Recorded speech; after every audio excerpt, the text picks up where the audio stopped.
Every survivalist starts with the same instinct: to pack more. More knives, more fire starters, more gear that promises control over chaos. But when history's real survivors are examined, from downed pilots in the Second World War to trappers lost in Arctic storms, it becomes clear that survival was rarely about what hung from their belts. It was about what they understood. The best gear in the world is useless in the hands of someone who doesn't know how to use it. The worst gear can become life-saving when handled by someone who knows the land, the weather, and the way materials behave. This mindset separates survival hobbyists from true survivors. The myth of the perfect gear bag has blinded modern preppers. Modern marketing has made people believe survival is a shopping list. It's all about what's in your pack: titanium stoves, paracord bracelets, tactical flashlights, and solar chargers. The irony is that soldiers, explorers, and bushmen who endured the worst conditions carried very little. They didn't survive because of gear. They survived because they understood how to make the land itself do the work. A knife was just a tool, not a crutch. During the Second World War, crash-landed airmen in the Pacific Islands often had nothing but a knife or belt buckle. Yet some survived for weeks by reading the environment. They recognized edible plants, knew where rainwater pooled, and understood how to use the sun and shadows for direction. Meanwhile, others with fully stocked kits died within days because panic and ignorance replaced skill and calm. The lesson is clear. Knowledge weighs nothing, yet it's the most valuable thing you can carry. Knowing how to read the land always outlasts manufactured tools. Every natural environment speaks if you know what to look for. In forests, tree moss tells direction. In deserts, animal tracks reveal hidden water sources. Old frontiersmen didn't walk around with filters and tablets. They learned to locate seeps and dig shallow wells along dry stream beds. Soldiers on long patrols could identify dew traps and drinkable plants when their canteens ran empty. That ability came from observation and training, not a shopping catalogue. The same applies to shelter. The average camper needs poles and fabric, but old scouts understood ground insulation and natural roofing. A lean-to, built with bark and branches, can block more wind than a cheap nylon tent if it's positioned right.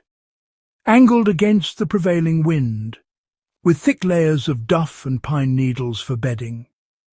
In survival, placement matters more than product.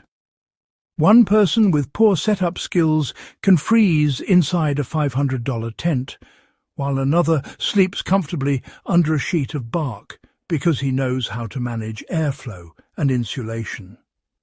Fire knowledge beats any store-bought fire starter. Ask most people to start a fire without a lighter and, well, panic sets in. Yet human beings have been doing it for tens of thousands of years. Early soldiers, trappers and homesteaders didn't rely on ferro rods or butane torches. They relied on process, the ability to find dry tinder even in rain, to understand airflow, and to read the colour of smoke to judge temperature. One timeless World War II bushcraft method was the feather stick, carving dry wood so thin it curls, creating a natural tinder nest. Even with a single spark, it ignites instantly. Another was char cloth, made from cotton burned without oxygen inside a tin. Soldiers made it from old bandages or shirt scraps, and it could catch even the weakest ember. None of these tricks needed fancy tools. What mattered was knowing the order of materials: tinder, kindling, and fuel, and how to layer them properly. Once those principles are mastered, even 2 stones can become a reliable spark source. True survival comes from adapting materials, not relying on them. Gear fails, blades dull, batteries die. But skill adapts. A man who knows how to build cordage from inner bark or sinew doesn't panic when paracord runs out. Someone who understands how to dry meat over coals doesn't starve when MREs run low. Knowledge extends the life of every tool because it multiplies options. The wilderness rewards adaptability, not luxury. For example, the Inuit in the Arctic didn't carry metal stoves. They built snow houses that captured body heat so efficiently the inside stayed near freezing while the outside was far colder. In tropical jungles, native tribes used bamboo to boil water by pouring it inside and placing it over coals.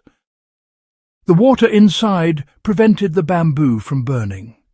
The point is, mastery of environment matters more than any manufactured shortcut. The real survival mindset starts before you ever leave home.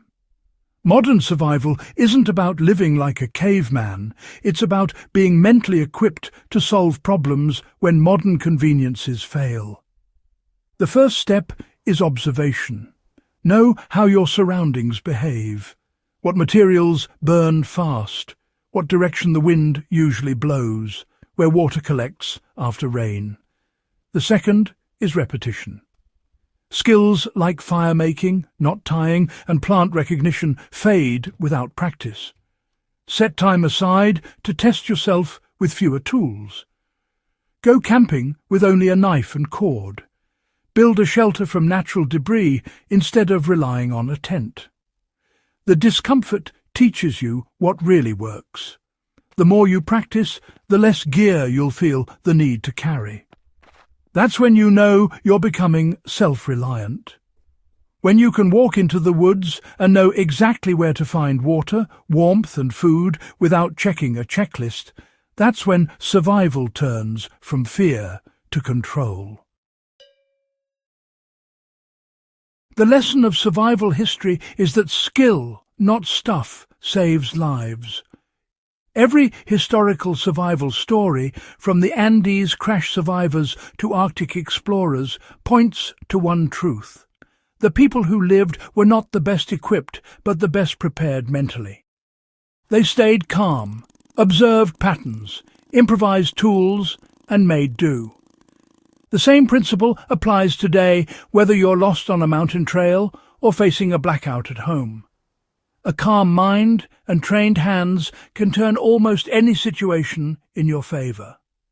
So, the next time you find yourself obsessed with gear videos or trying to perfect your survival bag, remember this.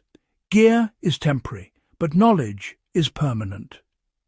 When you master skill, you can walk into the wild with confidence, not fear, because you understand how nature itself works.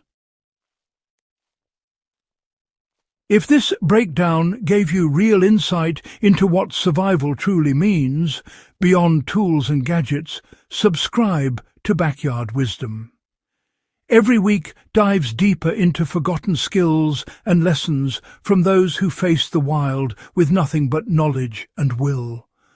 Share this with anyone who still thinks survival comes from a gear list, because the real power lies in what you know, not what you carry.